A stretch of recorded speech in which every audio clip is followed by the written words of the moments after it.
Kenalkan, nama lengkap saya Maria Viriani Cicainga dari kelas Matematika B semester 2. Sini saya akan menjelaskan materi perkembangan moral dan spiritual peserta didik. Moral merupakan tingkah laku manusia yang berdasarkan atas baik, buruk, dengan landasan nilai dan norma yang berlaku dalam masyarakat. Perilaku yang seseorang atau peserta didik miliki, apakah perilaku yang baik atau yang buruk. Dan perilaku itu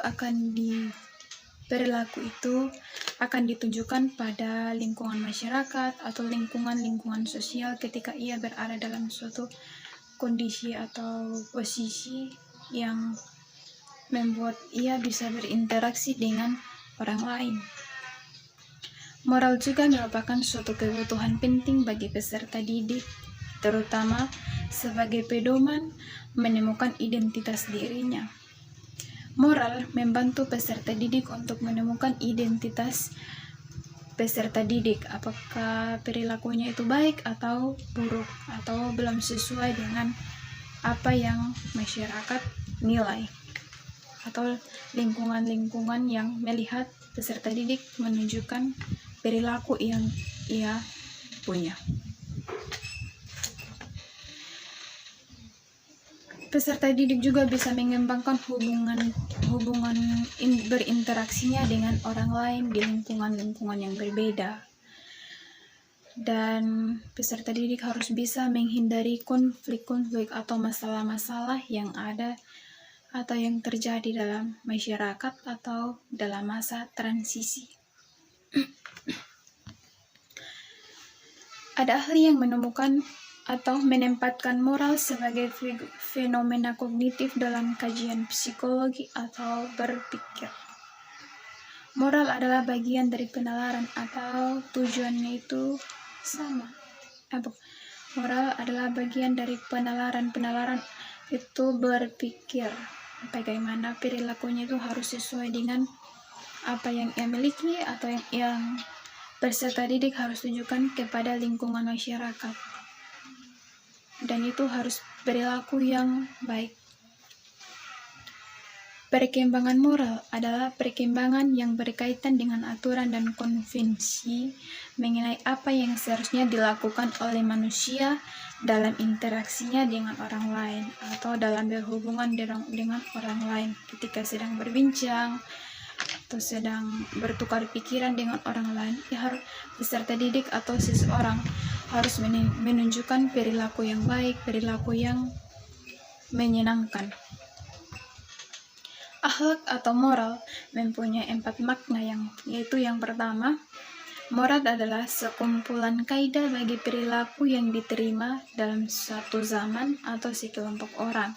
Yang kedua, moral adalah sekumpulan kaidah perilaku yang dianggap baik berdasarkan kelayakan, bukan berdasarkan syarat.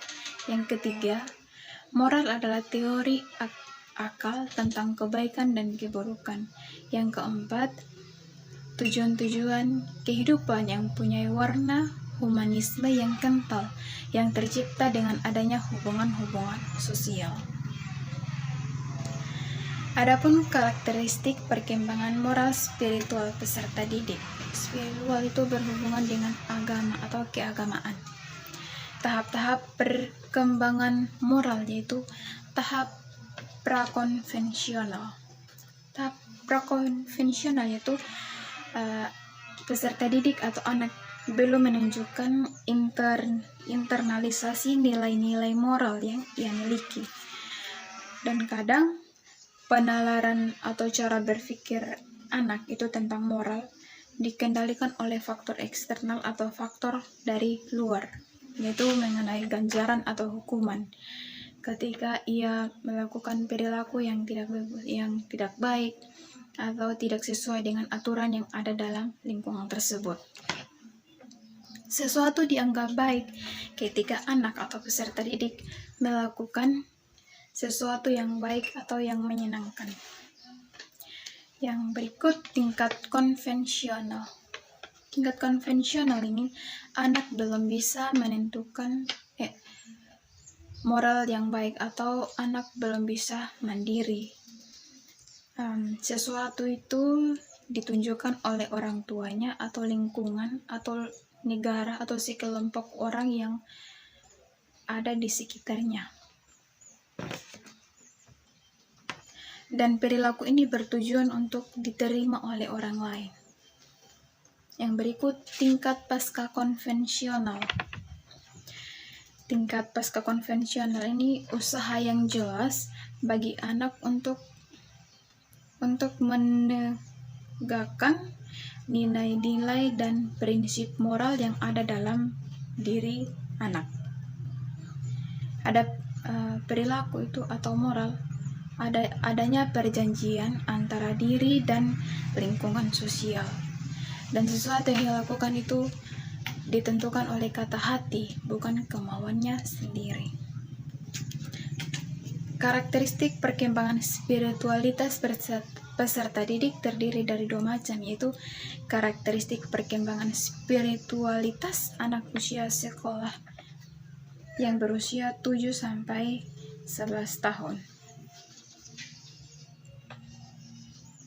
yaitu berpikir secara logis, mengatur dunia dengan kategori baru atau ide-ide baru yang ia temukan.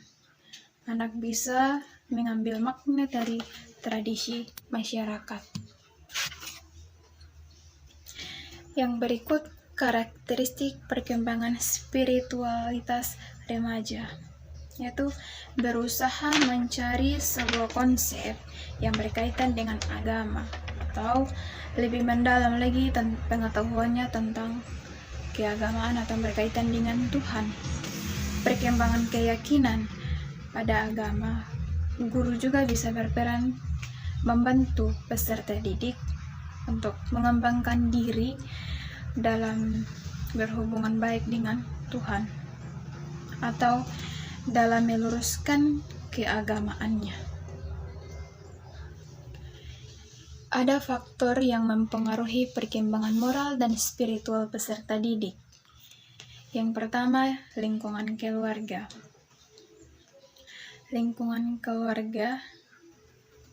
Di lingkungan keluarga bisa membantu anak atau orang tua bisa mendukung anak dalam menentukan moral yang baik.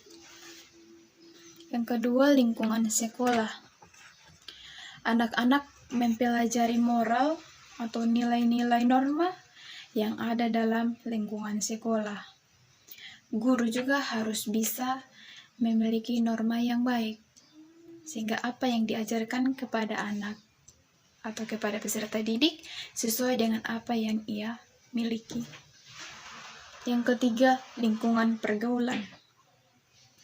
Kadang lingkungan pergaulan itu bisa mempengaruhi peserta didik. Bisa terbawa kepada lingkungan yang tidak baik atau perlakuan atau sikap-sikap yang kurang baik. Yang keempat, lingkungan masyarakat. Kadang lingkungan masyarakat itu bisa mempengaruhi peserta didik dalam pembentukan moral, tetapi pembentukan moral yang baik. Berarti orang-orang yang ada di dalam lingkungannya itu harus bisa dan memiliki moral yang baik agar anak-anak atau peserta didik bisa mengikutinya. Yang kelima, faktor genetis, yaitu sifat-sifat bawaan yang ada pada diri peserta didik. Yang keenam, tingkat penalaran atau tingkat berpikir. Makin tinggi tingkat penalaran seseorang menurut tahap-tahap perkembangan Piaget, maka makin tinggi pula tingkat moral seseorang. Tergantung dari pribadi seseorang ketika ia mau merubah nilai moral atau norma yang ada dalam dirinya supaya lebih baik lagi. Yang ketujuh atau yang terakhir, teknologi. Terkadang teknologi, semakin canggihnya teknologi bisa mempengaruhi peserta didik. Kadang peserta didik juga bisa melupakan keagamaan atau apapun yang berhubungan dengan agama, karena ia akan lebih fokus pada teknologi, bukan belajar tentang atau memperdalam lagi tentang nilai keagamaan yang ia anut. Implikasi perkembangan moral dan spiritual peserta didik dalam pembelajaran. Ada ahli yang mengatakan atau menasihati para pendidik agar memiliki fase berikut. Yang pertama, mempunyai rasa kasih sayang pada anak didik.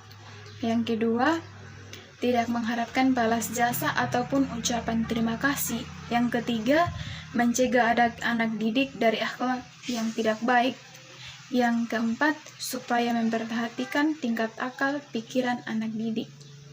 Yang kelima, jangan memperlihatkan adanya kontradiksi atau perkataan dan perbuatan yang buruk. Yang keenam, berikan nasihat pada anak didik pada setiap kesempatan. Yang ketujuh atau yang terakhir, jangan menimbulkan rasa benci pada anak didik mengenai suatu cabang ilmu. Demikian penjelasan yang saya sampaikan. Maaf jika ada kekurangan kalimat atau ada kalimat yang kurang berkenan pada penjelasan yang saya sampaikan. Sekian dan terima kasih.